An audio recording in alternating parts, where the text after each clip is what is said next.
I'm Bukki Gbenro. Let me say this before I wind up this series on leadership pipeline. You see, in Mark chapter 12 and verse 37, Mark chapter 12 and verse 37, the Bible talks about the commoners had Jesus gladly. The commoner, ordinary people, had Jesus gladly. You see, communication in leadership, especially in leadership pipeline, is not about grammar.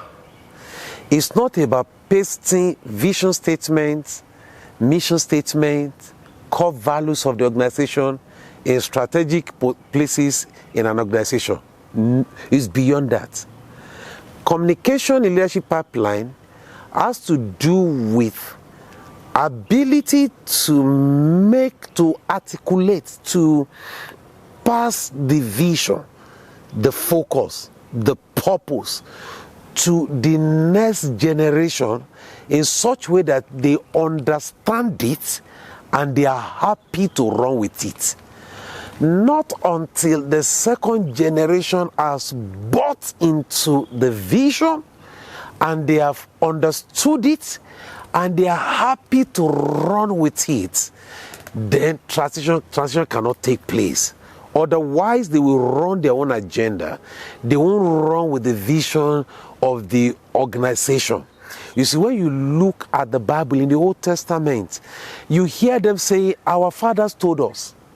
There was no Bible, but each generation, maybe in the cool of the day, in the night, they narrate stories. They keep on talking about stories. This is where we are coming. This is the reason why we do what we are doing. They give them the reason, the purpose why they are doing what they are doing. The reason why they can't do it the way other people are doing it. They were able to make their children to understand the Israeli brand. They are able to understand the reason why they do what they do as opposed to the way other nations are doing their own. So you must be able to communicate that. So from one generation to the other, they did it effectively well. So you must be ready to make sure that from time to time, you narrate the story, you document the story. Don't just give them the stories of the good things about the organization. Tell them the story about how you feel. Tell them the story about how you pumped $10 million into the business and then you goofed. You lost the money. Tell them about the business partnership that you entered into and the partnership failed. Tell them the lessons you learned from it. Tell them about how you have failed. Tell them about your successes. Tell them about integrity. Tell them about how to handle money. Tell them about contentment. Tell them. The more you are passing it to them, now you'll be ready to hand over to them when they have heard you with joy. Hearing you with joy, commoners hearing you with joy means they have bought into the vision. And the vision that will go beyond you must be people-oriented.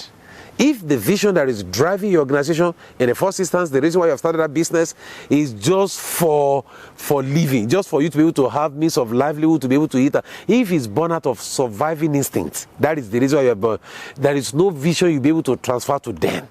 But if your vision is about the people, you'll be able to communicate with them. When they bought into that vision and then they are excited and they are glad and then they rejoice about it, then it is time to hand over.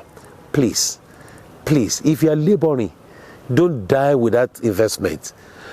God's vision is transgenerational. From Paul to Timothy to faithful men to others. From you to second generation, third generation, fourth generation to the 10th generation.